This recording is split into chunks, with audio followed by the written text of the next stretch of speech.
Smile 90.4 FM. The honest truth with Benito Vergatini.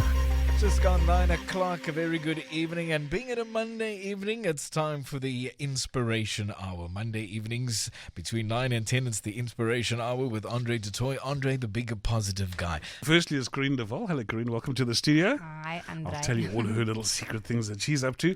And then at halftime, we're going to go back to a hashtag I'm staying. I know we've had them on a few months ago. But they've got lots to celebrate, and they've got a couple of new plans. And I thought, why not share it here on Smile? Great. For the first time. So firstly, Karien de Waal, welcome again to the studio. Oh, thanks, Andre. Karien is a musician, a composer, and a music director. Tell us a little bit about this story. Where did this all start? Well, my own story is that when I was very young, I knew I wanted to be a musician. But, you know, in South Africa, it's not quite an industry, so people don't really take it serious as a job. Yeah. So my parents wanted me to finish high school. I wanted to drop out when I was 14, and they said, no, just finish. and then I said, I want to go study music, and they say, no, just get a degree, which I have subsequently thrown away anyway. But I did get my degree. And I said to my dad when I was 18, what did you get your degree in BCom marketing. Oh my I never did that. Oh my goodness. But I told my father, you know, if I finish this degree, I'm going to go study music. Sure. And he said, great, if you still want to do it, by then you can. And so when I was done studying and crying all those long tears and waiting all those years, I actually applied for Berkeley in America, and I got accepted, and I got a partial scholarship that was big enough. And so I went there and I studied, and I was there 3.5 years. It was amazing. So tell us about music. What sort of music do you do? Well, I wanted to be a film composer, so I want to do kind of classical music, but after America I was kind of fried, and I stayed there 5 years, and I wanted to come home, and I kind of had a bit of an existential crisis. And when I came home, we had some things in our family, and I actually took a few years just to reflect and not work so much in music. I kind of did, but also Cape Town. You can play a number of instruments now. Yeah, I play guitar, bass, piano, and I write for the orchestra. So I mean, I was doing kind of music directing, and I was doing behind the scenes work in music. But now I just want to write music. This year I plan to make 3 albums. I have so much music. I just want to make music. Do you know how much information there is about you on Google? Have you Googled yourself lately? Yeah, I did today, just to make sure I'm not going to suck makeup and scarmte tonight. Well, there's a side of you that's the movie queen, so obviously that's still there. Yes, I'd love to get into that. I see they classify you as a Christian contemporary artist. Yeah, that's what I write now. Would that still be Christian music? Yes. You don't sing at all? I sing. Do you I do. sing? You do it all, eh? Yes, I do. I've got to ask you this question for somebody. I can play a few instruments, but I just find this incredible that you can write for the entire orchestra. Yeah, how do you write for an instrument you can't play? Well, as long as you can hear the music in your head, and that's what I guess they taught me in America. Yeah. You just follow that voice in your head. No, but seriously, I have a lot of voices in my head, but they don't give me anything about music. Do they sing? No, as long as you can hear the melody, it's literally just fleshing it out. It's kind of like writing the blueprint for a house and then building it, you know. So once you learn it, if it's your gift, you know. Is it possible to make a living out of music in this country? Ooh. Without being desperately famous? I don't know. Personally, honestly, I think the fact that the world's become global is the kind of avenue that you need to tap into. And I decided I did want to make Christian music, and also I don't want to make necessarily mainstream Christian music. I want to make more classical music, and so for me, I have to go look for market overseas. En Karien is Afrikaans? Ek is ja. Ons het so groot mark vir Afrikaanse musiek. Is that not an avenue that people follow? Because I think if I was to be a musician, I think I'd be a Christian Afrikaans musician. Yeah. I think that would be the biggest market, surely. I guess that's why I hang out in the streets of the Cape Flats, man, so I don't have to go in. But bless him, I don't have anything. I'm going to say this on air. I've never met them before, but Bobby van Jaarsveld is my second back cousin. Oh, there we go. Bobby, you listening? Call me. Next time he's down in Cape Town, we'll make sure that we'll have a dual interview with you. That might be awkward. You gave away the clue there. You said something about the Cape Flats. Yeah, the Cape Flats. Because you're not just this little classical poppy who plays classical music and for the movies and sits in church and stuff like that. You have a completely other life. And tell us a little bit about that part of your life. Yes, it's my Batman life, you know. Your Batman life. No, actually, when I was in America, I just saw how many instruments were just lying around there, and I just had this thought dropped into my heart, Karien, when you go back to Cape Town someday, find a way to bring these instruments to Cape Town and give it to the kids in the Cape Flats. Because what I realized when I was in the States is that the talent is exactly the same here as there. We just don't have the opportunity.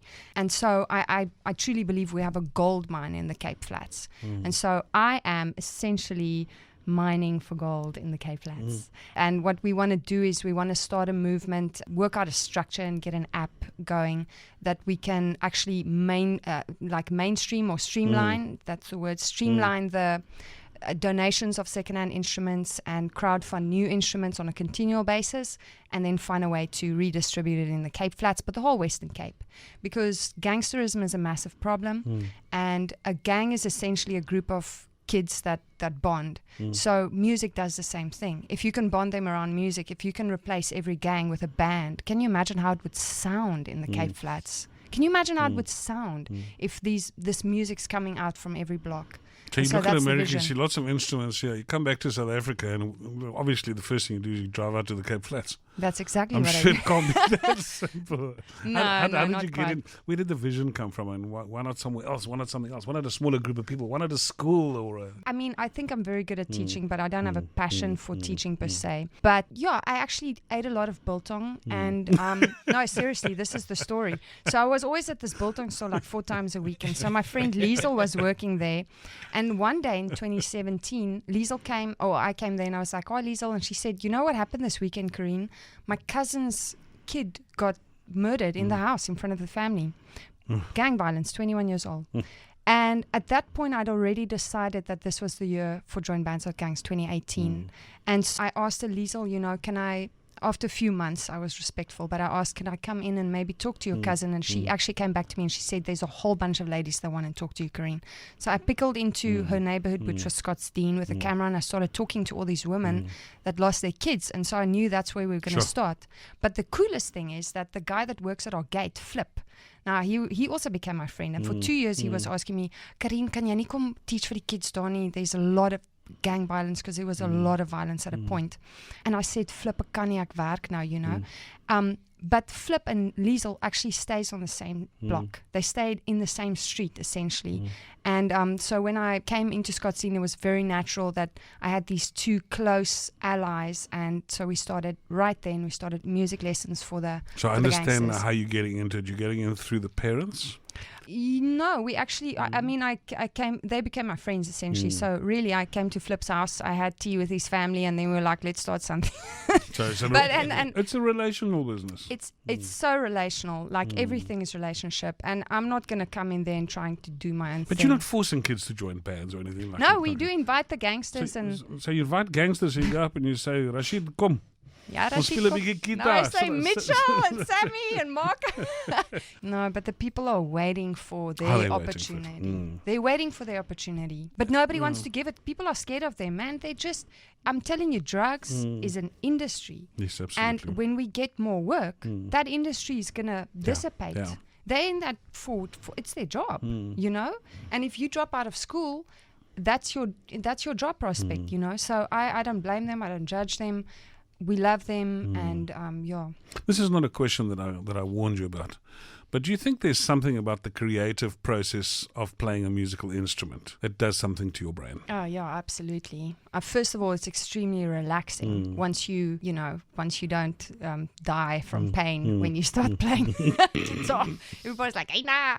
But once you get past that part, it's extremely relaxing. It's bonding. I definitely think it's good for your brain. That's why we are actually aiming now. We've approached 2 different gang turfs.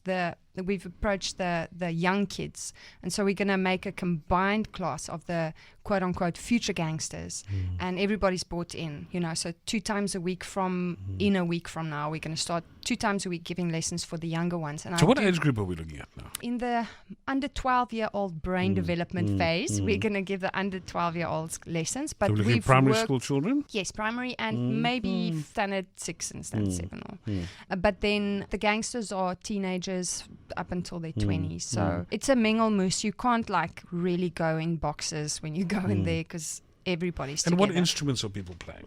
Guitar. It's the Everyone's easiest to going learn. into guitar? Most want to play drums actually, but we have a teacher now that we are, but we need to just get the funds ready and stuff. But we have people lined up. But guitar is easy. I can take the same guitars to the 26s, to the 28s. They're all playing the same guitars, and they know it. So when we work the different gangs, it's easy to transport. Got to tell me what music you playing. We're there. What songs are you my playing? word, Stand By Me. And Classics. I love that. yeah, and stuff that is like a E minor and an A and a D, whatever's easy. And then do they sing as well? Oh, yes, they do sing. You said it with raised eyebrows. Yes, they sing. Do they sing well? Some of them, yes. Okay. Yeah. Sorry, guys. No. We'd all given good voices. It's a joyful noise. It's a joyful noise. Yeah. You're a Christian, and you've said this quite a number of times in a number of things that I've seen about you. Does this play a big part in your role about doing all of this? Yeah, absolutely. I feel that I feel it's a calling. That's why the concept of grace is like petrol in the tank, so I really have grace to go there. Like it's not difficult for me to go there. I don't feel scared. I feel completely safe, and doors just keep opening up. So I feel there's a lot of favor. I feel it's my destiny to have started this. And I'm also a steward, just a steward. And that takes the weight off, because I believe it's the Lord's plan. So I just steward it, and so it just takes the weight off my shoulders. And how many in your giant team?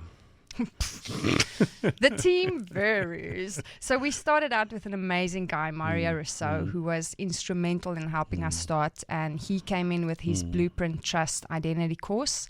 And at that point, I think he's it was us and then Nicolene, and I mean, roughly, I would say it's like a concertina. It goes between like 2 people and 10 people, and then 2 and then 10. And are these other musicians as well? Musicians, admin people that help with media, but we've done basically everything without salaries up until this point. Everything happens without salaries. Ask Does hashtag it I'm really? staying. Hashtag I'm staying. Oh yes, no, please people support hashtag I'm staying. Yeah, it's really, really tough, but if it's meant to be, it's meant to be. Yes. And so I always think that it'll cover. The 2 things I wanted to say to you is that in my environment, for every house that I go to, it's almost a decoration to walk around and see some musical instrument somewhere in the house. Yeah. As a wall decoration. Oof. Just you put your lovely little guitar hanging on the wall, or, your little sax sort of mounted in a frame or whatever and stuff like it. Are these the instruments that you're looking for? Are you looking for something more basic? No, we are looking for any second-hand instruments. Like I said, we want to be a distribution supply chain essentially. So if you have an old saxophone in a box in your house, as long as it's in working order, these are the kind of instruments that we can give away. Guitars, pianos, just not 100-year-old pianola, please. I'm going to reject that one off the bat. And then bass guitars are super welcome, drum kits, drumsticks, whatever. Anything to do with music we take. And then the ideas that we'll have like a little thermometer we want to develop an app, and we want to have like a little thermometer for all the instruments, and if you can give 10 rands or 100 rands, we crowdfund until it goes bing, and then we order a guitar. And I saw you did something about that on the internet. What was that all about? There was 1,700 rand a guitar. Yeah. 1,700 rand, is that right? Yeah, we got a discount though. You got a major discount. Yeah. Well, $400, yeah. Yeah, and then what happens is that you save 1,700 rand. When you get 1,700 rand, you get a guitar. Yes. And then who do you give it to? This batch of guitars we're giving to 13 Parklaan Scottsdene, where we're going to start our first children's guitar classes. Okay. And so it's very exciting. So what are we looking at? Sort of nylon string? Half size and three-quarter size. But big guitars, anything, electric, anything. As someone who's just gone through, a child who's just been through primary school and then did everything from trumpet to guitar and stuff like that, I know there must be houses with hundreds of half guitars. That's our dream. Literally hundreds of half-size guitars that are just looking at, and you're thinking to yourself, it's too valuable to throw away, but it's also not being used. Yes. And it's a few $100. Yeah. And surely that would make a thing. Yeah. Now, when I said to you, we're going to chat this, so you said to me, please, I'm only one person. I don't want to be drowned with 1 million phone calls. And I said to you, you're not going to be drowned with 1 million phone calls. You're going to be drowned with 1 million emails. Yay! But if somebody has got a musical instrument or wants to get involved, is there something they can get involved in, number one? Do you need more volunteers? Do you need more musicians? Or or administrators or social media people or... Well, if people want to get involved, and they can email me. And at this point, like I said, our capacity is very small, but we're going to focus on building an app over the next 6 months. And after that, I think it's going to run smoothly and streamline all our processes. But yeah, people can contact us on joinbandsnotgangs@gmail.com, or they can go to our Facebook, joinbands.gangs, or Instagram, joinbands.gangs, or website, joinbands.gangs.com. I keep saying it, but I keep saying join gangs, not bands. I know, it's actually a bit of an awkward name. It's so easy to get confused. Yeah. You did a presentation about this a few months ago at Pechakucha. Yeah, no, that was like And you were very dynamic. You were one of the fun speakers and stuff like that. Did you get any response? A lot of younger people. I don't think so many of them were parents there. Well, I think I got a good response. You did get a great response, but I'm just wondering, did you get a response in terms of instruments or anything like that? Yeah, people did contact me. Not major, but I think it's just getting the word out there. But it was a very fun experience. I think Pechakucha is a cool idea. And I drank a lot of coffee. I was like wired and hyper. So we're going to see you on the TEDx stage this year. I hope so. We're going to see you on the TEDx stage. If you could wish for anything to help you with Join Bands Not Gangs, what would it be? Well, I would say at the moment we're running a campaign to raise funds, because this is our big thing that I'd like to tell the people about. At the end of this year, we plan to release our first album. Okay. And what we're going to do is we're going to go on the road, and we're going to start in Scottsdene, and we're going to end in George. And I want to go and find all these little towns where people are making their own music, and people that are going to be prospective recipients.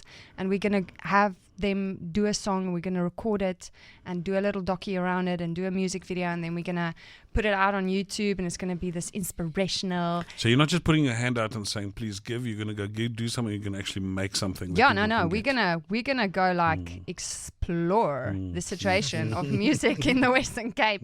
And we're also going to ask them about gangsterism, and we're going to check out what's happening, because gangsterism is much less scary, I think, than people think it is. It's a problem we can solve. It's not like some bigger world problems that I'm not going to mention, but it's a problem we can solve, and it's our problem. And so, but we need to understand the scope, and we need to meet the people, because sometimes people just need to tell their story, be it the gangster or the mom who lost her kid, you know?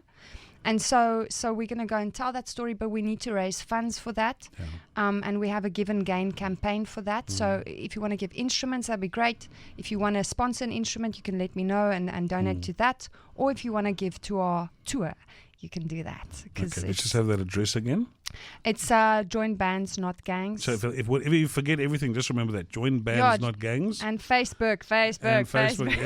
You'll find it there. Yes. Karien de Waal, you're a very talented musician. Is this the future? Is this the future? Join Bands Not Gangs. This is gonna. Are we going to be seeing you in movies? Are we going to be seeing? Well, I think it's going to be a combination. I mean, the thing is, like, I've decided, Andre, I'm going to write a certain type of Christian classical music, and if people like it, they're going to like it. If they don't, I'm going to like making it. So I'm going to make like 3 albums a year, really. This year, I already have one, Songs of Spurgeon, The Power of Prayer, and I'm going to release it probably the 2nd of Feb. So in about 2.5 weeks. Yeah, I'm finished already. Finished recording. I'm going to give you the seat and everything. My genade. Yeah. I'm so excited. And then I'm going to bring out 2 more albums this year, and then Join Bands Not Gangs, I think, is going to be the more actual jobby thing, you know. So I think that's going to be my mission, is going to be to impact South Africa. I'm sure you've heard playing for change. Playing for Change. I have heard that name, yes. Playing for Change for me has been one of the most dynamic industries in the world, and I started with Haiti or whatever, and they did exactly what you said. They got street musicians to play very famous songs with some very clever engineers who engineered it all together. Okay. And it'll be some of the best music that you've ever heard in your life. If you can even get that remotely close, it's become a major global movement. I'm going to have to go listen. And I think you're reaching something, and anything that changes our country for the better, I think is something to be encouraged. So Karien de Waal, thank you for your enthusiasm, for your spirit, Andre. for your heart, and for coming along and changing people's lives. We can't all do that, but we respect you, and if we can help you in any way, please let me know. Oh, Andre, thank you so much. Thanks, Karien.